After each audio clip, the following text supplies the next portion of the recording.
Hello, કેમ છો વિદ્યાર્થી મિત્રો? તો સ્વાધ્યાય 1.1ની અંદર આપણે ક્વેશ્ચન નંબર 1 અને ક્વેશ્ચન નંબર 2 આપણે આગળના લેક્ચરની અંદર જોઈ ગયા છીએ. તો હવે જોઈશું ક્વેશ્ચન નંબર 3. ક્વેશ્ચન નંબર 2 જે રીતનો હતો એ જ છે ક્વેશ્ચન નંબર 3. એ જ રીતનો સમ છે 3/5, 4/5 વચ્ચેની 5 સમય સંખ્યા શોધો. સમય સંખ્યા કીધી છે એટલે n બરાબર જેટલી તમને કીધી છે એટલી લેવાની 5. સૂત્ર ઓલરેડી યાદ રખાયું છે n+1. એની જગ્યાએ શું મૂકવાનું છે? 5 પ્લસ છે તો પ્લસ, 1 છે તો 1, 5 ને 1 6. હવે અહીંયા સમય તમને ઓલી આગળ જે આપ્યું હતું એ શું હતું? 3 અને 4 હતું. એ જ રીતે અહીંયા 3/5 આપ્યું તો અહીંયા છેદમાં કંઈ લખવાની જરૂર છે અને 5 છે તો 5 લખી નાખવાનું. એ જ રીતે 4/5. હવે તમને જવાબમાં શું મળ્યું? 6. તો 3 સાથે ગુણવાના, નીચે 5 સાથે ગુણવાના. એ જ રીતે અહીંયા ખોટું લાગી જાય, અહીં ગુણવા પડશે. 6 તેરી 18, 6 પંચા 30,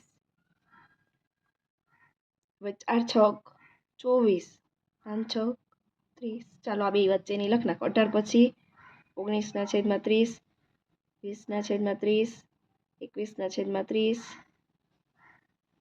22/30, 23/30. ચાલો થઈ ગઈ 5.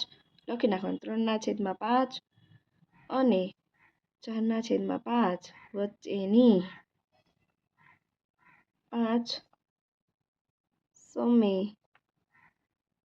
સંખ્યા લખ નાખો. 19/30, 20/30, 21/30, 22/30 અને 23/30. ઓકે, સાવ સિમ્પલ દાખલો છે. ક્વેશ્ચન નંબર આપણે 4 જોઈશું. ક્વેશ્ચન નંબર 4ની અંદર શું કહેવા માંગે છે? નીચેના વિધાનો સત્ય છે કે અસત્ય જણાવો અને કારણ સહિત તમારે ઉત્તર આપવાનો છે.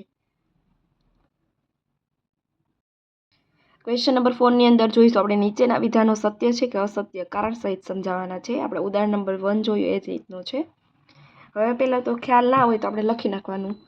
પ્રાકૃતિક સંખ્યા, પૂર્ણ અને પૂર્ણાંક, અને કઈ આવશે છેલ્લે લાસ્ટમાં? સમય. કીધું જ છે ઉપરથી નીચે જાય એટલે હા, નીચેથી ઉપર જાય તો ના. દરેક પ્રાકૃતિક ઉપર જાઓ. પ્રાકૃતિક કે પૂર્ણ, ઉપરથી નીચે જવાનું તો શું આવશે? હા. તો આ વિધાન કેવું છે? વિધાન સત્ય છે. કારણ કે અહીંયા 1થી ચાલુ થાય છે. એ બધી અહીંયાથી આ 1થી ચાલુ થાય છે ઇન્ફિનિટી સુધી. આની અંદર આવેલી છે તો કે અહીંયા 0, 1, 2, 3, 4 અને 1થી એટલે આ બધી છે આની અંદર આવેલી છે. કારણ કે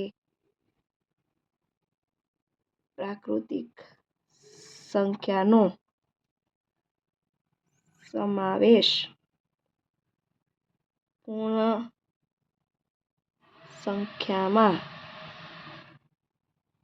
થાય છે. ઓકે, હવે પછીનો ક્વેશ્ચન જોશું. દરેક પૂર્ણાંક સંખ્યા એ પૂર્ણ સંખ્યા છે. પેલા પૂર્ણાંક ઉપર જાઓ તો કે અહીંયા, પછી પૂર્ણ કીધી તો કે નીચેથી ક્યાં જવાનું? ઉપર. નીચેથી ઉપર જવાનું છે એટલે શું આવશે? નીચેથી ઉપર તો ના. આ વિધાન અસત્ય છે. કારણ કે તમને ખ્યાલ જ છે કે પૂર્ણાંક સંખ્યાની અંદર માઇનસ આવે, 0 આવે અને ધન સંખ્યા. તો આની અંદર કઈ આવે? ધન અને શૂન્ય જ આવે છે, ઋણ સંખ્યા આવતી નથી. એટલા માટે પૂર્ણાંક સંખ્યા પૂર્ણ સંખ્યા છે નહીં. પૂર્ણાંક સંખ્યામાં ઋણ પૂર્ણાંક સંખ્યાઓ આવેલી છે જે પૂર્ણ સંખ્યામાં સમાવેશ થતો નથી. ઓકે, ચાલો હવે આવશે ક્વેશ્ચન નંબર 3. દરેક સમય સંખ્યા એ પૂર્ણ સંખ્યા છે. સમય સંખ્યા પછી કીધી પૂર્ણ સંખ્યા. નીચે ક્યાં જવાનું? ઉપર. તો શું આવશે? ના. આ વિધાન અસત્ય છે. કારણ કે હવે સમય સંખ્યા છે એની અંદર અંશ અને છેદમાં આવે, આની અંદર અંશ અને છેદમાં આવતું નથી. સમય સંખ્યાને P/Q સ્વરૂપમાં લખી શકાય.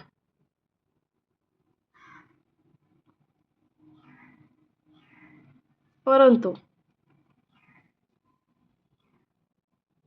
પૂર્ણ સંખ્યાને લખી શકાય નહીં. Okay, thank you.